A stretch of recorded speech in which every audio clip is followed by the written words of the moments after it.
확실하게 말할 수 있는 건 주식 관련해서 유튜브나 다른 주식 관련 서적을 수백 권을 읽는 것보다 이 영상을 여러 번 돌려보는 게 100배는 더 유익하다고 장담할 수 있어요. 먼저 이 책은 워렌 버핏이 주식 투자 관련해서 추천하는 책인데 가치 투자 업계에서는 교과서로 불리는 책입니다. 사실 이 책의 원본은 전문가들도 어려워하는 수준으로 쓰여 있다라고 얘기를 하는데 제 생각은 조금 틀리긴 해요. 어쨌든 책의 외관만 봤을 때는 딱 읽기 싫게 생겼는데 책도 굉장히 두꺼워요. 근데도 이 책의 최대 장점은 이미 검증받은 투자자들이 이 책으로 공부를 했었다라는 객관적인 사실입니다. 워렌 버핏이 그랬고 존 템플턴, 피터 컨딜, 세스 클라만 그 외에도 가치 투자 세계에서는 이름 좀 날렸다는 사람치고 이 책을 읽지 않은 사람이 없을 정도예요. 사실 세계적인 투자 대가들이 모두 다 읽어보고 이 책에 영향을 받았다. 그 이유 하나만으로도 주식 투자를 하는 사람은 이 책을 읽어볼 가치가 충분히 있지 않나 생각을 하고 있는데 주식 투자를 하겠다면서 이 책이 오래돼서 읽지 않는다라는 거는 피아노를 전공으로 해서 자기가 세계적인 피아니스트가 되겠다고 하면서 모차르트나 베토벤의 곡이 오래된 곡이라서 나는 한 번도 쳐보지 않을 거다 하는 거랑 같은 거라고 생각을 해요. 특히나 워렌 버핏이 여기 추천사를 썼는데 최근에 쓴 거죠. 이거는 이 책이 굉장히 오래됐기 때문에 예전에는 워렌 버핏 추천사가 없었습니다. 최근 책에 있어요. 그레이엄이 투자 아이디어를 소나기처럼 퍼부어 주었다고 하죠. 이건 저도 동감하는 부분인데 타고난 천재였죠. 근데 이게 왜 대단한 거냐면 그레이엄이라는 사람은 그레이엄 뉴먼 회사를 운영하고 있었어요. 투자회사를 운영하고 있었는데 이 사람이 컬럼비아 대학에서 학생 수천 명을 가르쳤는데 이 사람이 가르쳤던 수업을 들은 학생들이 졸업을 하고 나면 그 업계로 들어가는 경쟁자라는 거죠. 잠재적인 경쟁자인데 이 경쟁자들한테 자신의 투자 기법을 다 가르쳐 준 거예요. 자기랑 정면으로 경쟁할 사람들인데 그런 학생들을 대상으로 자기 노하우, 투자 기법 이런 거를 전부 다 가르쳐 준 거예요. 당시에 벤자민 그레이엄은 사실 살아있는 전설이었거든요. 알려진 자료로는 이 사람이 연봉이 1억이 넘었다 그래요. 그러니까 100년 전에 연봉이 1억이 넘는 사람인데 지금도 1억은 되게 큰 돈이죠. 그래서 사실 이 사람을 수식하는 말이 많은데 타고난 천재 투자자, 음악으로 치면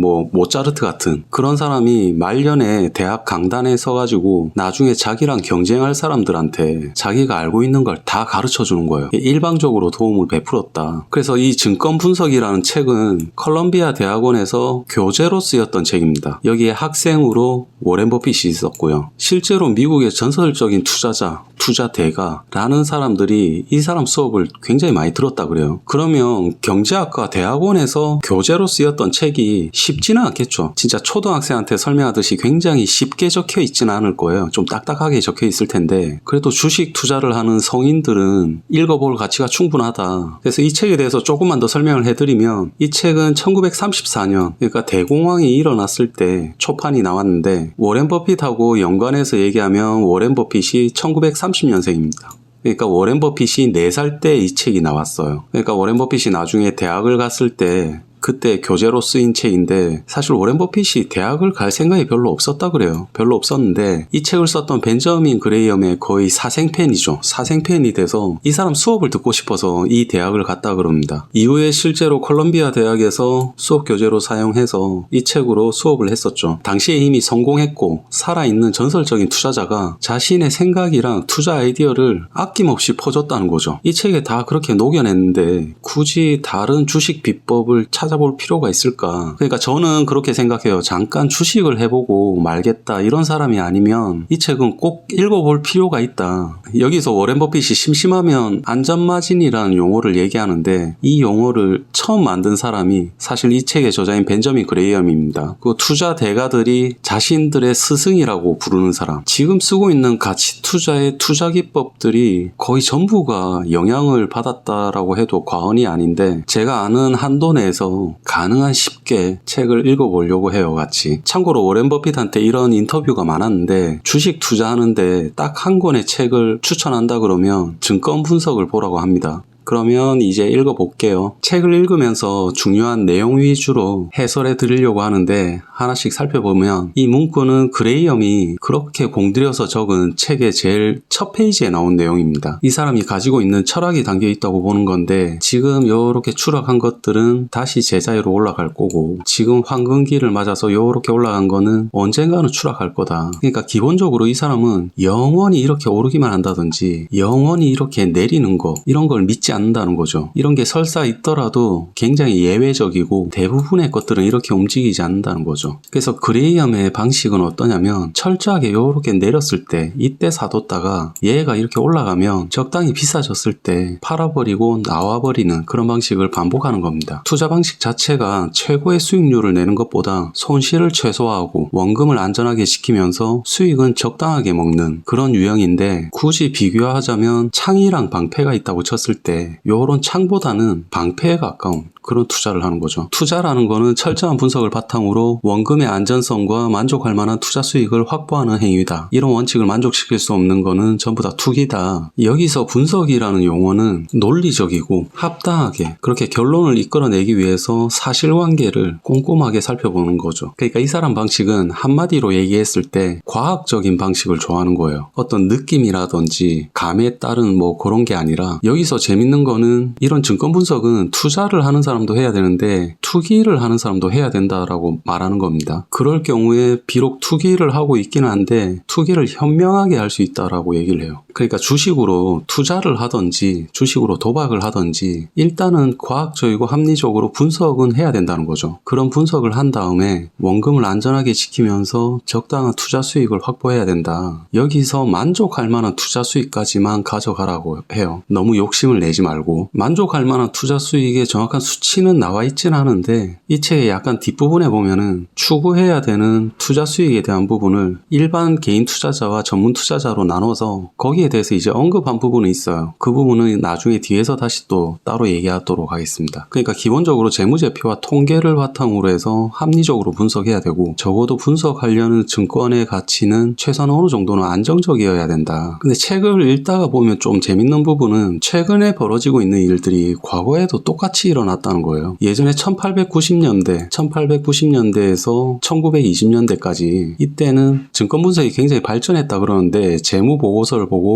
통계 자료를 바탕으로 해서 사람들이 증권 분석을 해왔었는데 한 30년 정도, 이 기간부터 한 30년 정도를 그렇게 했었는데 어느 시점부터 책에서는 1927년이라고 그러죠. 1927년부터 사람들이 기업의 가치를 다른 방식으로 계산했다고 합니다. 기업의 내재 가치는 기업의 수익력에 의해서 결정된다, 그런 얘기가 나온 건데, 당시에 사람들이 얘기하던 게 실적을 어떤 평균적인 실적이나 아니면 실적에 어떤 추세가 있다 그러고 미래 실적을 그렇게 예측을 했다라고 하는 거예요. 이제 그런 거는 잘못됐다는 거죠. 왜냐하면 벤자민 그레이엄은 사실관계, 타당한 거, 논리적인 거, 어떤 직접적인 자료들, 통계, 데이터 이런 걸로만 분석을 해야 된다라는 사람이기 때문에 그냥 소위 대충 짐작해서 근거가 약한 것들은 다 틀렸다는 거죠. 사실 책 전반적으로 계속 반복적으로 언급되는 부분인데 막연한 추측, 기대, 느낌 뭐 이런 게 아니라 확실한 사실에 기반해서 과학적으로만 분석을 해야 된다라는 거죠. 왜냐하면 투자에는 심리적인 부분들이 많이 작동하는데 그런 경우에 그것 때문에 투기, 그러니까 도박으로 바뀐다라고 얘기하는 거거든요. 이 책의 서문에서 이제 벤자민 그레이엄은 이 책의 주제가 여러 가지가 있을 수 있는데 책의 비중을 어떻게 조절할 건지 분량을 결정하는 데 신경을 많이 썼다라고 적어놓은 부분이 있어요. 그러면서 일반적으로 사람들이 잘 이해하고 있는 주제는 거의 간단하게 다루던지 중요하지 않은 부분은 거의 언급하지 않겠다라고 책의 앞부분에 적었는데, 이 책의 초기 단계에는 인간 심리에 대해서 적어놓은 부분이 꽤 됩니다. 그러니까 벤자민 그레이엄은 이 부분을 가볍게 보지는 않았다라는 거죠. 투자에 있어서 인간의 심리적인 부분은 굉장히 중요하고, 두 번째는 이걸 틀리게 한 사람이 너무 많다라는 거죠. 이 책이 나올 때가 대공황이 끝나고 나서였기 때문에 이제 그런 부분들도 언급이 같이 돼 있는 건데, 어떤 극단적인 경우는 판단의 기준이 될 수 없다. 자본주의 역사에서 법은 잊을만 하면 나타나는 경제적인 현상인데 이게 주기적인 사이클을 알려주는 단서라고는 할 수 없다는 거죠. 아니면 엄청난 폭락장을 겪는다 하더라도 투자자들이 그때 입은 충격이 미래의 어떤 일상적인 경험이 되지는 않을 거다라는 거거든요. 그러니까 늘 비관적이거나 환상적으로 젖어들 필요는 없고, 다만 안전장치를 엄격하게 해두면 심각한 손실을 피할 수 있고 어느 정도 만족할 만한 투자 성과를 얻을 수 있다라는 거죠. 그러면서 가격하고 가치는 기계적으로 연결되어 있지 않다라는 얘기를 해요. 그러니까 어떤 회사에 호재가 발생했을 때 주가에 반영이 되는데 뭐 이러한 호재라고 해서 자동적으로 한 요 정도가 올라야 되고, 숫자로 계산했을 때 한 요 정도가 올라야 되는 호재고, 이런 게 아니라는 거죠. 그게 아니라 사고 파는 사람의 주관적인 평가, 아니면 그 사람 생각, 판단, 요런 거에 따라서 주가가 좌우된다. 이걸 인정해야 된다는 거예요. 그러니까 투자자의 심리적인 요인이 주가에 영향을 미치는데 그렇게 영향을 미친 주가가 움직이겠죠. 이렇게 움직였을 때 그 움직임에 따라서 또 투자자들이 영향을 받는다는 거죠. 그러니까 회사를 보고 주식을 매입을 했다 하더라도 주가는 내재 가치뿐만 아니라 심리적인 요인에 따라서 변동할 수 있다라는 거를 생각을 해둬야 된다라는 거죠. 여기서 용어 자체가 그래요. 투기라는 말이 계속 나오는데 투기, 투자 이거는 그냥 우리가 생각하는 주식 투자라고 생각을 하면 되고 투기 같은 경우는 뭐 정확하게 그렇진 않은데 그냥 요즘 얘기하는 단타라고 생각을 해도 무방합니다. 그냥 단타라고 생각을 해도 돼요. 그래서 투기에 대해서 얘기해 놓은 부분도 꽤 되는데 투기를 하는 경우에 사람의 심리 때문에 성공하기 힘들다라고 얘기를 해요. 그러니까 주식시장은 늘 오르기도 하고 내리기도 하고 뭐 왔다 갔다 거리는데 투기를 하는 사람들은 이렇게 왔다 갔다 거리는 주식시장에서 계속 영향을 받는다는 거예요. 대부분의 투기꾼들이 굉장히 영향을 받고 예외적으로 굉장히 소수, 그러니까 극히 일부의 사람만이 이제 성공을 할 수가 있는데 그러면 이 사람이 얘기하는 건 그래요. 투기를 하는 사람이 이만큼인데 이 중에서 투기로 성공하는 사람은 요만큼 있다는 거죠. 대부분이 실패를 하고. 그럼 이런 투기판에 자기가 뛰어들었을 때 자기는 성공할 수 있다. 자기는 여기 있는 성공하는 소수에 들을 수 있다. 이거는 논리적으로 맞지 않다는 거죠. 그러니까 어떤 사람이 이런 단타 관련된 테크닉을 아무리 잘하고 철저하게 공부했다라고 해도 이쪽으로 가는 거는 성공 확률이 낮다. 그러니까 논리적으로 봤을 때 이거는 안 하는 게 맞다라고 얘기를 해요. 그러니까 벤저민 그레이엄이 증권 분석에 책에 적어놓은 방식은 뭐 이런 게 틀렸으니까 하지 마라 이런 게 아닙니다. 이런 거에 대해서 어떤 근거라든지 생각이라든지 자료를 갖다 대고 이러기 때문에 틀렸다라고 얘기를 하고 이러이러하니까 이게 더 합리적인 거다 이런 식으로 계속 얘기를 해요. 어떤 자기 주장의 어떤 근거를 다 가지고 얘기를 보통 하고 있습니다. 이런 부분이 더 궁금한 사람은 사실 책을 직접 읽어보는 수밖에 없어요. 이제 반복적으로 나온 내용들이라 중간중간에 제가 또 얘기해 드릴 수도 있는데 뭐 어쨌든 계속 넘어가면 투자를 했을 때 결과 자체가 그렇게 화려하진 않은데 투기를 했을 때 위험하다. 자기가 앞에서 여러 근거로 얘기를 했을 때 단타를 치면 위험하고 정상적인 투자를 하게 되면 결과 자체가 너무 좀 볼품이 없다. 그러면 현명한 투자자는 뭘 해야 되는지 자기가 질문을 하고 거기에 대한 답을 내립니다. 여기서 벤저민 그레이엄이 내린 답은 저평가된 증권에 관심을 가져라. 기업의 실적을 냉정하게 평가해보고 꼼꼼하게 분석을 해봤는데 적정 가격 이하로 거래되는 주식이 있으면 그 주식이나 그런 채권에 관심을 가져야 된다라고 얘기를 해요. 이제 이런 관점에서 투자 기회는 그동안 굉장히 많았는데 그런 종목을 어떻게 골라내고 분석하는지 굉장히 상세하게 설명을 해줍니다. 근데 이런 종목을 매입하더라도 결과가 안 좋은 경우가 있죠. 안 좋은 경우가 있는데 거기에 대해서도 답을 해놨어요. 근데 정상적인 상황이라면 이런 투자는 평균 이상의 수익을 내는 게 보통이고 유혹에 빠지지 않고 원칙적이고 보수적인 투자 원칙을 자기가 스스로 지킬 수 있게 도와줄 수 있다고 해요. 이제 내재 가치를 얘기를 하기 시작하면서 본격적으로 내용에 들어가죠. 이제 분석을 하면서 내재 가치와 시장 가치가 확 떨어져 있는 그런 종목들을 찾아내는 데 중점을 두고 분석을 한다 라고 일단 책에는 되어 있어요. 여기서 내재 가치라는 거는 계속 움직이는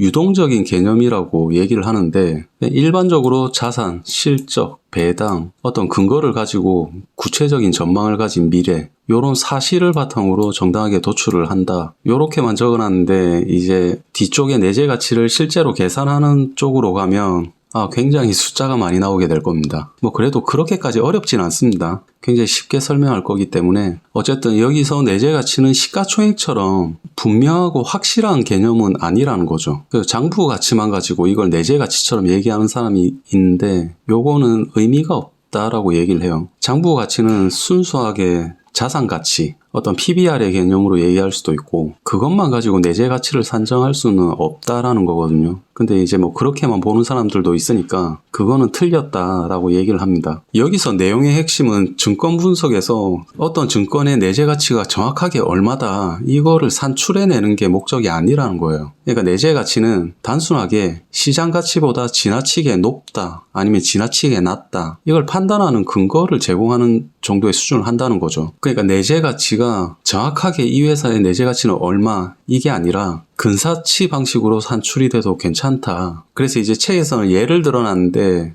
누군가가 눈에 띄게 뚱뚱하다 그러면 굳이 그 사람 체중을 정확하게 몰라도 이 사람을 과체중이라고 얘기할 수 있고, 누군가가 충분히 나이가 많아 보인다 그러면 굳이 이 사람 나이가 정확하게 얼마인지 몰라도 대충 투표권이 있겠구나 하고 생각할 수 있는 거랑 같은 거라는 거죠. 그래서 책에서는 실제 예를 들었는데 어떤 기업의 내재 가치가 한 주당 $30에서 한 $130까지 이 정도로 넓게 내재 가치를 생각할 수가 있는데, 이 회사의 실제 내재 가치가 여기에 가까운지 여기에 가까운지 계산하기가 굉장히 어렵다. 뭐 그런 경우가 있을 수 있겠죠. 그럼 이 회사의 내재 가치는 한 주당 $30에서 $130 이 사이에 어딘가에 있겠죠. 이 회사의 적정한 가치는. 근데 실제로 이 회사가 주가가 $10다 이러면 여기든 문제되지 않는다는 거죠. 이 회사의 실제 주가가 $10라고 하면 내재 가치 대비해서 너무 싸다라고 얘기할 수 있으니까 여기에 비해서도 너무 싸고 여기에 비해서도 너무 싸고, 이러니까 투자 검토를 할 수 있다라는 거거든요. 그러면서 내재 가치의 개념은 증권 분석에 적용할 때 굉장히 유연한 개념이라는 거죠. 그때그때 경우에 따라 달라질 수도 있고, 유연성의 정도는 추정 가치 범위, 그러니까 범위를 통해서 나타나고,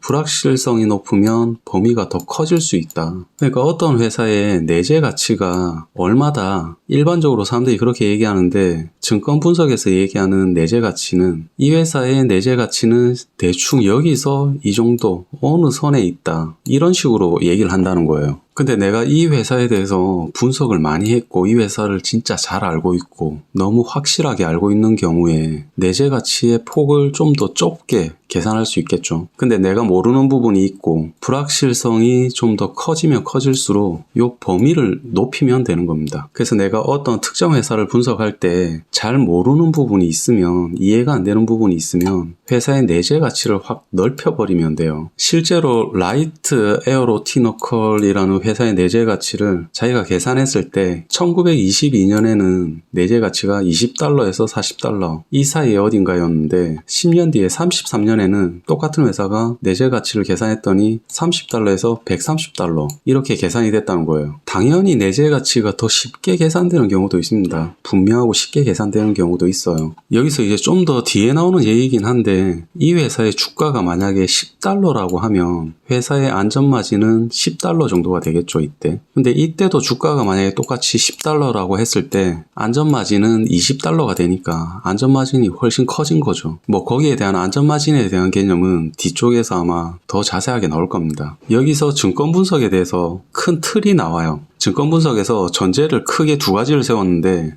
첫 번째는 주식시장에서 시장 가격이라는 거는 수시로 심심할 때마다 내재 가치랑 괴리를 형성한다는 거죠. 내재 가치가 이런 식이면 주가는 뭐 이런 식으로 왔다 갔다 거린다는 거죠. 이때 괴리가 생기고 이때 괴리가 생기고 이런 걸 계속 반복한다는 거예요. 심심할 때마다. 두 번째는 이렇게 생긴 괴리는 스스로 사라지니까 시장 가격은 본래 내재 가치에 수렴하는 특성을 가지고 있다. 주가라는 게 결국에는 회사의 내재 가치를 따라간다라는 거죠. 그럼 여기에 증권 분석은 요 두 가지, 이걸 전제로 해서 크게 이제 내용들을 이어갑니다. 근데 사실 여기에는 반대 의견들이 많이 있어요. 뭐 예를 들어서 현재 주식시장이 만든 그 종목의 주가가 현재 그 회사의 실시간 가치를 그대로 나타낸다. 주식시장의 주가는, 시장의 평가는 아무런 문제가 없다. 정확하다. 그런 얘기들을 하는 사람이 있는데, 그런 얘기를 들을 때마다 워렌 버핏이나 벤저민 그레이엄 같은 사람은 그냥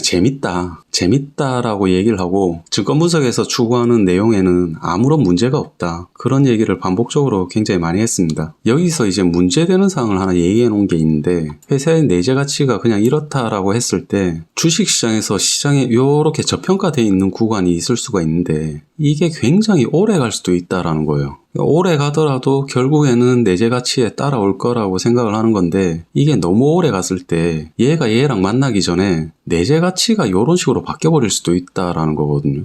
주가가 빨리 가서 내재 가치를 만나야 되는데 얘가 생각보다 어떻게 해서 오래 갔다가 내재 가치 자체가 이렇게 바뀌었을 때 이런 거에 대해서는 이제 방어를 좀 생각을 해둬야 된다라는 거고, 시장 상황이 좀 비정상적이고 불확실성이 높을 때는 이런 것도 같이 좀 조심해야 된다. 그런 부분이 있습니다. 이제 그러면서 책에 언급된 내용은 주식시장이라는 곳이 종목의 질을 반영해서 내재 가치를 정확하게 측정하고 객관적으로 우수한 무게를 재는 저울이 아니고 이 주식시장에 참가한 사람들이 이성적인 사람도 있고 아닌 사람도 있고 굉장히 감정적으로 하는 사람도 있고 그냥 도박하는 사람도 있으니까 이런 사람들 전체가 모여서 인기 투표를 하는 투표기랑 같다. 그런 얘기를 합니다. 그러니까 정확하게 무게를 재는 정확한 저울이 아니고 인기 투표를 하는 거지만 결국에는 내재 가치랑 시장 가격은 서로 만난다라는 거거든요. 그러면서 그런 관계를 간단하게 정리해놨어요. 여기서 투기라는 게 그냥 간단하게 단타로 봐도 됩니다. 차트를 보고 기술적인 투자를 하는 사람들, 투자 같은 경우는 그냥 가치 투자자라고 보고 요런 사람들이 주로 보는 거는 요런 거 보고 요런 사람들이 뭐 요런 거 기술적인 거 차트라든지 시세 심리적인 거 이런 걸 주로 보고 이제 주로 보는 게 틀리죠. 이 사람들은 실적, 배당, 자산 뭐 이런 걸 보는데 근데 이 사람이랑 이 사람들이 또 공통적으로 보는 게 있어요. 미래. 이 회사의 미래 가치를 보는 거에 있어서는 이 사람도 생각하고 이 사람도 생각을 하는데 그걸 바라볼 때는 관점은 약간은 틀릴 수 있죠. 어찌되든 이 사람도 그렇고 이 사람도 그렇고 이 종목에 이런 상황들을 봐서 투자를 결정한다는 거죠. 매수를 할 수도 있고 매도를 할 수도 있고 이 사람도 이런 상황을 보고 인기 투표를 하는 거고 이 사람도 이런 상황을 보고 인기 투표를 하는 거죠. 근데 이게 어떻게 보면 굉장히 신기한 부분인 게 이 책이 쓰여진 거는 거의 100년 전이거든요. 뭐 정확하게 100년은 안 됐지만 한 90년 전의 책인데 근데 사실 지금이랑 똑같잖아요 사실은.